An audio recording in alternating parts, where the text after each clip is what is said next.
பூந்தோட்டத்தில் உள்ள விஞ்ஞானபீடம் வவுனியா காமினி மகாவித்யாலயம், பம்பைமடுவ, நெல்லிக்குளம், செட்டிக்குளம், மெனிக்பாம் ஆகிய இடங்களில் இந்த நலன்புரி நிலையங்கள் நிறுவப்பட்டுள்ளன.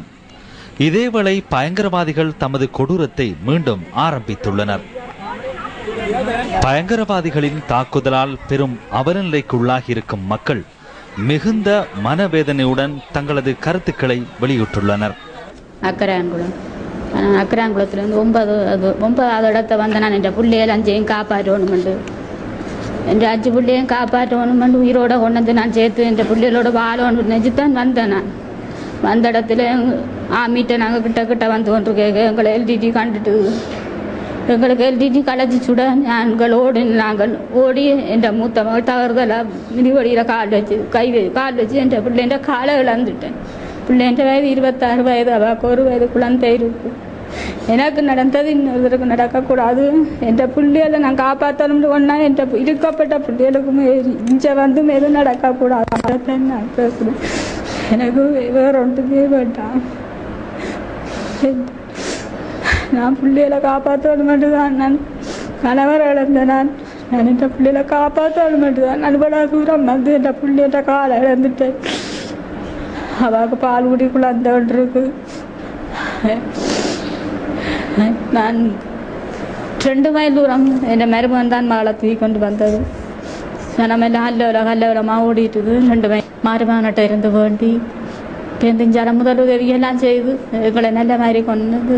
அவங்க ஆஸ்பத்திரி மட்டும் சேர்த்துருக்கு. நாங்கள் அக்கறையிலேருந்து இடம்பெயர்ந்து 9 தரம் இடம்பெயர்ந்து போய் அங்கே கெடுபிடிகள் கூட அவை என்னென்னு சொல்லிச்சுன்னா எங்களுக்கு அடிக்க வர்றது, சுட வர்றது எல்லாம் கணக்கு கொடுபடிகள் கூட இருந்தது. அப்போ நாங்கள் இங்கே இராணுவத்திட்ட வரணும் பண்ணுறதுக்காக நாங்கள் 3 நாள் ட்ரைவ் பண்ணினாங்க. நாங்கள் வாரத்துக்கு முதல் நாள் இரவு வலிக்கிட்டு வலிக்கிட்டு அவங்களெல்லாம் சுற்றி வளைச்சி தேட வலிக்கிட்டு நாங்கள் ஒழிச்சிட்டு புறா விடிய 6ஆம் தேதி விடிய 8:30 9 மணி போல் வலிக்கிட்டு நாங்கள் ஓடி வர எங்களுக்கு பின்னால் நின்று சுட்டவங்க. சுடையக்குள்ள நாங்கள் சுட்டு அவசரமாக ஓடிக்கொண்டு வரைக்குள்ள என்னுடைய மனசி, நான் பிள்ளைய கொண்டு வந்தேன். என்னுடைய மனசிக்காரை வந்து அவசரமாக ஓடி வரைக்குள்ள அவங்க வச்ச மிதிவடியில் காலை வச்சுட்டா தவறுதல காலை வச்சோன்னா அவன் விழுந்துட்டா எனக்கு தெரியாது.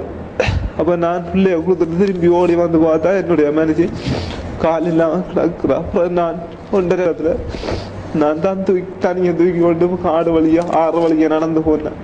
போய்க்குள்ள ஆமிக்காரை தான் கண்டுட்டு தூக்கி கொண்டு ஹெல்ப் பண்ணி தூக்கி கொண்டு அங்கே வந்து மருந்து காட்டி இங்கே வந்து அவையால என்னுடைய மனுஷியை உயிர் காப்பாற்ற அளவுக்கு வந்துருக்கு. அவதான் என்னுடைய மனுஷிக்கு உயிர் காப்பாற்றுறது அளவுக்கு உதவி புரிஞ்சிருக்கிறேன்.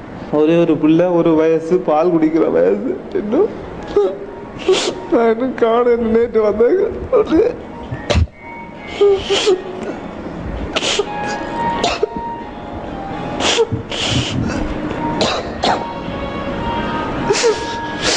அப்பாவுக்கு ஒரு வேறு இல்லை, அம்மா வருத்தக்காரி, நான் ஒரே ஒரு பிள்ளை.